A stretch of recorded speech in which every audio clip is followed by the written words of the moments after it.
How is your summer treating you? Summer, winter, if you're my few sweeties in the southern hemisphere.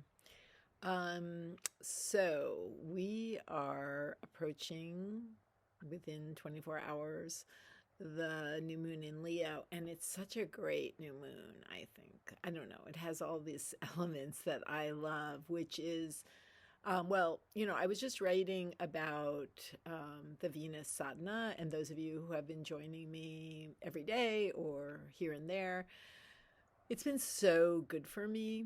And it's just interesting to just to contemplate that kind of discipline because I can be very disciplined, and there are times when I just need to let that go and just let things get messy or just let myself have a lot of unstructured time. But I think that the current climate is one that a lot of that unstructured time or a lot of that just, not giving a fuck kind of energy, that there is a transpersonal field of despair and hopelessness that if you are sensitive to that kind of thing can kind of catch up with you. And so for me, having like a consistent and regular practice like this one, which I haven't forced myself to do. Force sounds like a terrible word, but you know what I mean. Like if I wasn't showing up for everybody, I might have taken some days off. I set it up so that I would commit. And I am now today's the 25th day, really feeling the benefits of showing up even when I don't feel like it. So I just want to put that out there because, so this new moon, first of all, the new moon is at 23 degrees Leo. I haven't talked about Sabian symbols in a while. Sabian symbols is this list of this line of poetry for each degree of the zodiac. And it was developed by Elsie Wheeler and her paramour, whose name I can't remember right now, back in the 20s. And it's really interesting. It's sort of I Ching like. So you kind of each, some of the language is very gendered, obviously, and, maybe not as appropriate or resonant to your life today, but it's beautiful, and there's an essence there if you can just like find like kind of a timelessness. So today or tomorrow, the degree is in a circus. The bareback rider displays their dangerous skill, and underneath the kind of interpretation line is a daring spirit will search for new challenges to escape ordinariness. And it's just interesting because I've been thinking about this gap or this interesting kind of in between area between letting go and letting be. Because we can feel so much pressure. I have to let go. I have to let go. And sometimes you just have to be in the feeling. You just have to experience it. You can't move on. It's not time to move on. You're not ready to move on. And therefore, you just need to let it be. And again, I bring up that kind of torpor of the transpersonal space that we're all in, that sometimes when we let things be, we can feel a release. And sometimes when we let things be, we can spiral into it. So the same thing with letting go. Sometimes it's time to let go. We feel a big release. And sometimes it becomes this white knuckling kind of, I have to do this thing and I don't know how, and I don't know even who I am. Well, the same thing with this idea of ordinariness. I like to practice that I am the same as everybody else. I get a huge feeling of relief that I am not, the savior of some kind.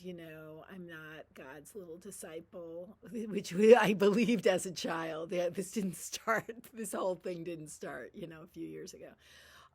So anyway, so the ordinariness can be a balm, and sometimes it's like, no, I actually am here to do something very, very specific. I have my assignment. I need to treat myself as if I'm very special. And this is like with all humility. I need to really, be like like have like an intricate touch with all of my parts and be finessing and feng shuiing and, creating my field in a very specific way. So that's how I feel about this Sabian symbol. Again, in a circle, the bareback rider displays her dangerous skill, because if you look at that, she's bareback. They are bareback, and you know, and there is not the structure of the saddle. There is not, it's just her body on the wild energy of the horse. And yet she is very skilled. They, excuse me for that. I'm just using their language, but they are very skilled. Perhaps I'm using she because I use those pronouns and I'm putting myself in that situation, and feeling the volatility of that horse. And also, well, it's interesting. I think also I'm thinking she with the pronouns because this new moon, there is a lot of rising, seemingly chaotic, powerful, maybe unworded, non-intellectual, just like raw feminine energy coming through. And so, thinking about how, like the strength card in the tarot, how there's always this woman with a wild animal, and she just has like her hand on the head of the bear or the tiger, or literally her face in the mouth of the tiger or the lion, and believing or knowing just the oneness with that beast, that wild thing, and no fear.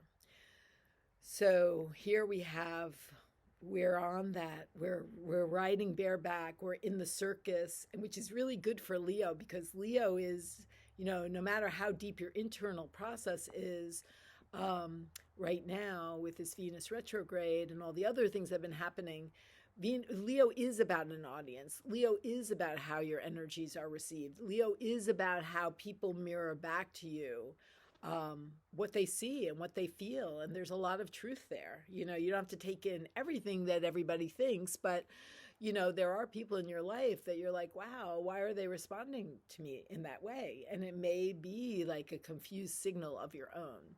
So I wanted to say there's a couple of specific planetary things happening with the new moon. One is that, so the new moon means the sun and the moon are in the same place. They're also conjunct Venus.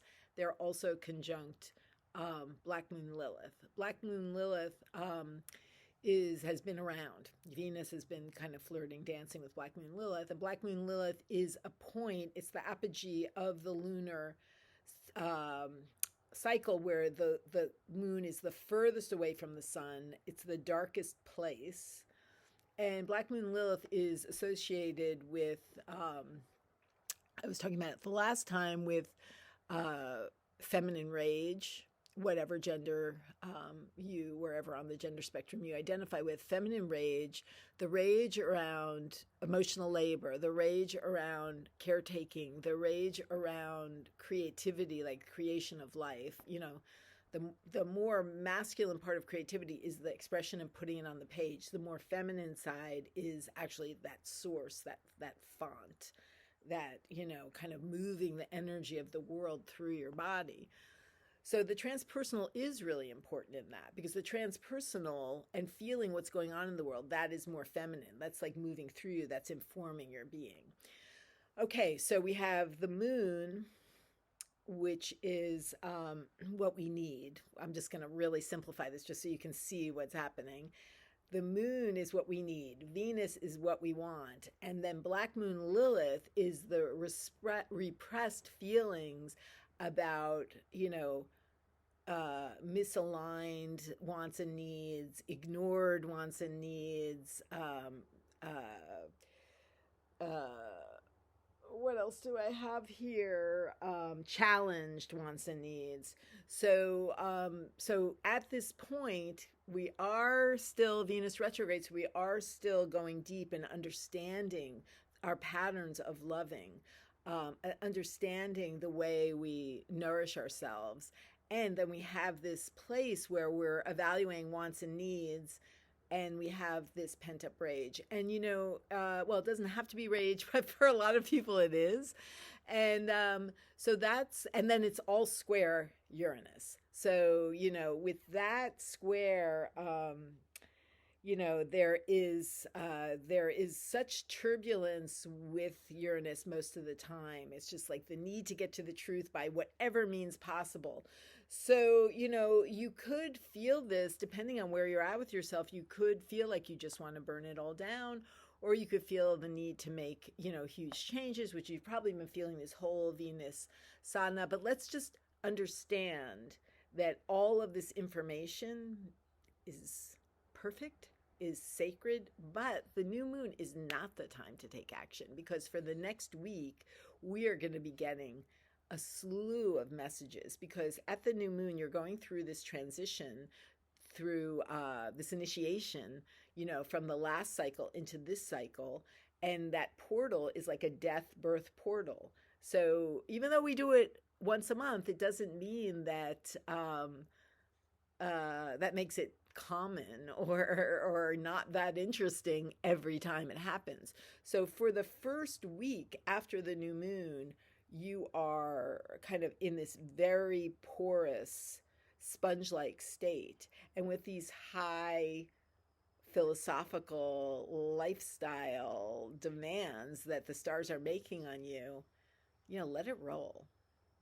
Let it roll. You can write in your journal, but I wouldn't like specifically like flip anything. Let it roll. Be comfortable or be uncomfortable with these feelings, because they're important.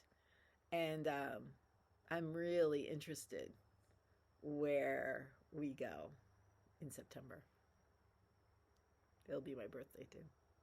Okay, love you. See you soon. Bye bye.